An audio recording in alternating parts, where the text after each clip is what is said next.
I think it's interesting that you have brought up the role of various factors contributing to whether a candidate can build a broad tent with crossover appeal or not. I guess we can see it in the case of both Gabbard and Yang.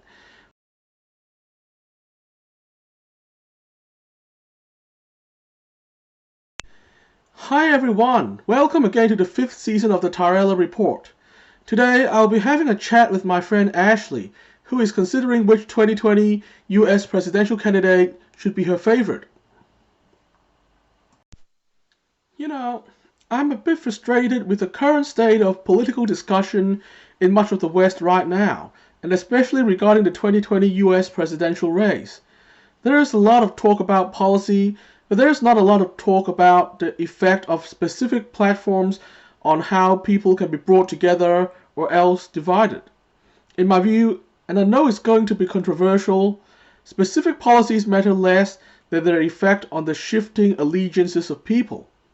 In my experience, first as a pro-SJW left liberal, then as an anti-SJW right liberal, and then as a more neutral observer of everything, the people shape a movement and its response to future developments more than any specific policy.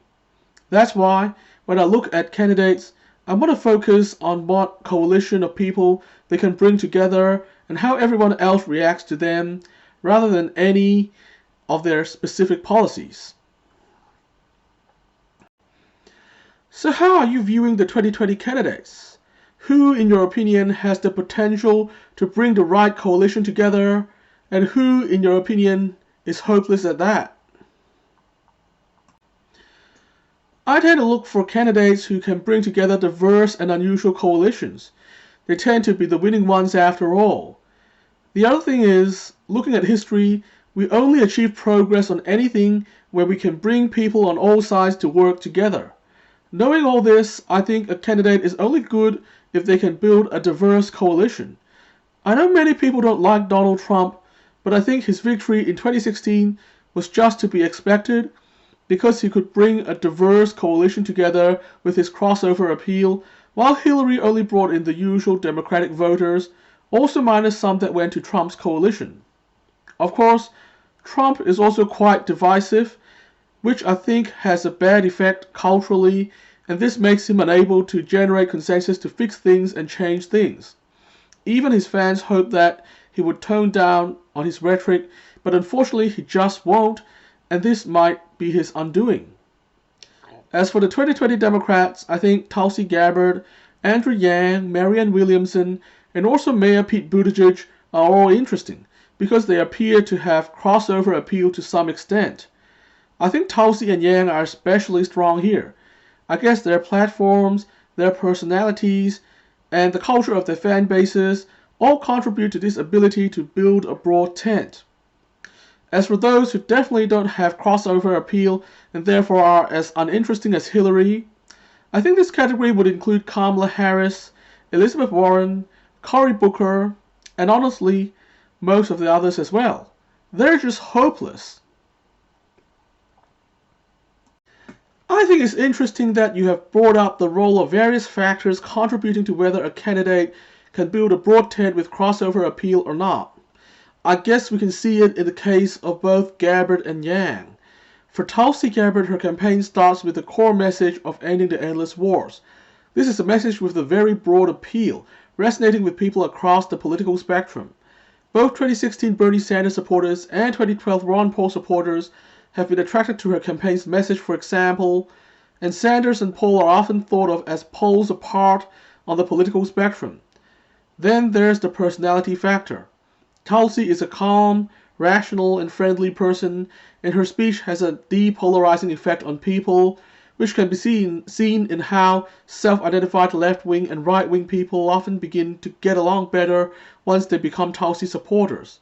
This is opposite to how groupings of Trump supporters often get very hostile to leftists, or groupings of Hillary or Warren supporters often get very hostile to conservatives. Finally, there's a broad tent culture to the Tulsi fan base as well, because her fans come from all across the political spectrum. A broad tent culture naturally develops in response to the need to get these diverse people working together. I would even say that if you want to escape the echo chambers of mainstream media, if you ever needed a reminder that progressives and libertarians can still be on good terms these days, the Tulsi fanbase is a good place to go to. The factors of platform personality and fanbase culture also contribute to Andrew Yang's broad spectrum appeal. Yang's campaign is built around the idea of reforming capitalism to serve the needs of humanity, and the centerpiece is the signature policy of a UBI for all. This is a policy that has broad appeal to many people from diverse backgrounds and is able to get them to rally behind it despite their previous differences. Yang himself has a friendly personality, and he sets an example for his supporters by getting along well with people across the political spectrum, people with all sorts of different views, people from all walks of life, and all kinds of backgrounds. Being generally shut out from mainstream media, Yang has instead reached out via alternative media like podcasts and web-based shows, and he's been to many such outlets across the political spectrum, picking up fans and supporters as he goes along. This again creates a support base of great diversity, with a broad tent culture naturally developing over time, as these people get working together to support Yang and his vision. If you look at the factors of platform, personality, and fan-base culture and apply this analysis to Pete Buttigieg's campaign, I think you'll see why he wasn't as successful as Yang or Gabbard in building a broad tent. While I would give credit to Mayor Pete for trying to build a broad tent, which is more than can be said for many of the other 2020 candidates, his attempt hasn't been successful in my opinion. Polls have shown that Mayor Pete's support remains disproportionately dominated by highly educated people with a cosmopolitan liberal outlook, which may also explain why his support is not growing much. Now, don't get me wrong, I actually like Mayor Pete a lot as a person because he has the kind of personality to bring people together. His calm rejection of the campaign to boycott a certain food outlet was Pete at his finest, in my opinion. But what was missing from his campaign? Firstly, he has no signature policy around which a broad spectrum of people can rally around. Much of his platform is generic democratic stuff which independents and conservatives reject almost out of habit. His platform gives independents and conservatives no reason to pay attention to him. Secondly, he has not made a particularly strong effort to bring in a diverse support base. He has not been on right-leaning media much, and he has spent too much time on establishment media and not enough time on web-based media. He also cares about what the irrelevant elites think too much. For example, those activists who say that he's not gay enough or not the right kind of gay and doesn't seem to care enough about the fact that he is not registering among many independents and skeptics of the progressive establishment. This is why people like Yang and Gabbard are picking up these votes, but Buttigieg isn't, despite his goodwill towards working across the spectrum. I think there's still time for things to turn around at this point, and Mayor Pete should really reconsider his direction. That's all for today. I'll be back next time with another conversation. Subscribe if you want to follow our story. The transcripts are available on the internet. And remember to resist the hive mind and stay individualistic. The world depends on it.